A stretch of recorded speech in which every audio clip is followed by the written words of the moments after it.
حضور صلی اللہ علیہ وآلہ وسلم سے 1000 سال بیشتر یمن کا بادشاہ طبہ حمیری تھا۔ ایک مرتبہ وہ اپنی سلطنت کے دورے کو نکلا۔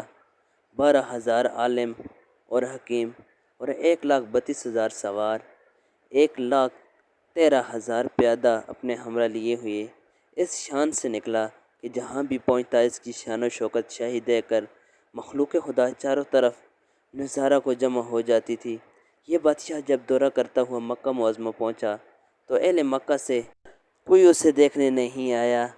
بادشاہ نے حیران ہو کر اپنے وزیر سے پتہ کیا تو اس نے بتایا کہ اس شہر میں ایک گھر ہے جسے بیت اللہ کہتے ہیں۔ اس کی اور اس کے خادموں کی، جو یہاں کے باشندے ہیں، تمام لوگ بے حد تعظیم کرتے ہیں، اور جتنا آپ کا لشکر ہے اس سے کہیں زیادہ دور اور نزدیک کے لوگ اس گھر کی زیارت کو آتے ہیں اور یہاں کے باشندوں کی خدمت کر کے چلے جاتے ہیں۔ پھر آپ کا لشکر ان کے خیال میں کیوں آئے؟ یہ سن کر بادشاہ کو غصہ آیا اور قسم کھا کر کہنے لگا کہ میں اس گھر کو کھودوا دوں گا اور یہاں کے باشندوں کو قتل کروا دوں گا۔ یہ کہنا تھا کہ بادشاہ کے ناک، منہ اور آنکھوں سے خون بہنا شروع ہو گیا اور ایسا بدبودار مادہ بہنے لگا کہ اس کے پاس بیٹھنے کی بھی طاقت نہ رہی۔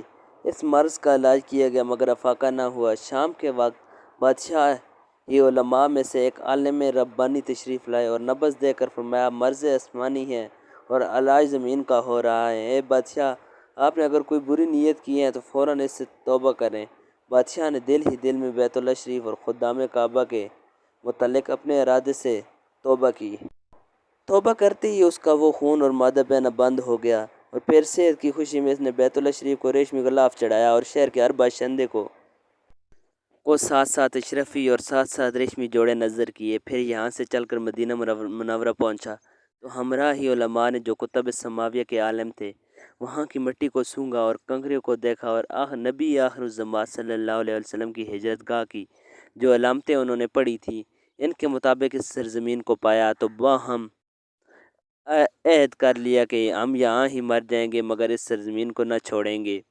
اگر ہماری قسمت نے یاوری کی تو کبھی نہ کبھی جب نبی آخر الزمان صلی اللہ علیہ وآلہ وسلم تشریف لائیں گے ہمیں بھی زیارت کا شرف حاصل ہو جائے گا، ورنہ ہماری قبروں پر تو ضرور کبھی نہ کبھی ان کی جوتوں کی مقدس خاک اڑ کر پڑ جائے گی جو ہماری نجات کے لیے کافی ہیں۔ یہ سن کر بادشاہ نے ان عالموں کے واسطے 400 مکان بنوائے اور اس بڑے عالم ربانی کے مکان کے پاس حضور کی خاطر ایک 2 منزلہ عمدہ مکان تعمیر کروایا اور وصیت کر دی کہ جب آپ صلی اللہ علیہ وآلہ وسلم تشریف لائیں تو یہ مکان آپ کی آرام گاہ ہو، اور ان 400 علماء کی کافی مالی امداد بھی کی اور کہا کہ تم ہمیشہ یہیں رہو۔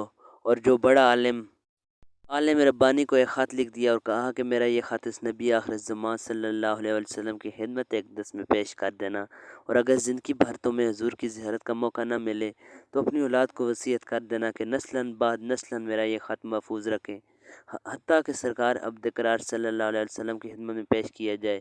یہ کہہ کر بادشاہ وہاں سے چل دیا۔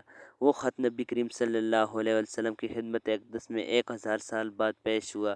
کیسے ہوا اور خط میں کیا لکھا تھا سنیے اور عظمت حضور صلی اللہ علیہ وسلم کی شان دیکھیے۔ کم ترین مخلوق طبہ اول حمیری کی طرف سے شفیع المذنبین سید المرسلین محمد رسول اللہ صلی اللہ علیہ وآلہ وسلم، اما بعد، اے اللہ کے حبیب، میں آپ پر ایمان لاتا ہوں اور جو کتاب آپ پر نازل ہوگی اس پر بھی ایمان لاتا ہوں، اور میں آپ کے دین پر ہوں۔ بس اگر مجھے آپ کی زیارت کا موقع مل گیا تو بہت اچھا و غنیمت، اور اگر میں آپ کی زیارت نہ کر سکا تو میری شفاعت فرمانا اور قیامت کے روز مجھے فراموش نہ کرنا۔ میں آپ کے پہلی امت میں سے ہوں اور آپ کے ساتھ آپ کی آمد سے پہلے ہی بیعت کرتا ہوں۔ میں گواہی دیتا ہوں کہ اللہ ایک ہے اور آپ اس کے سچے رسول ہیں۔ شاہ یمن کا یہ خط نسلاً بعد نسلاً ان 400 علماء کے اندر حرز جان کی حیثیت سے محفوظ چلا آیا، یہاں تک 1000 سال کا عرصہ گزر گیا۔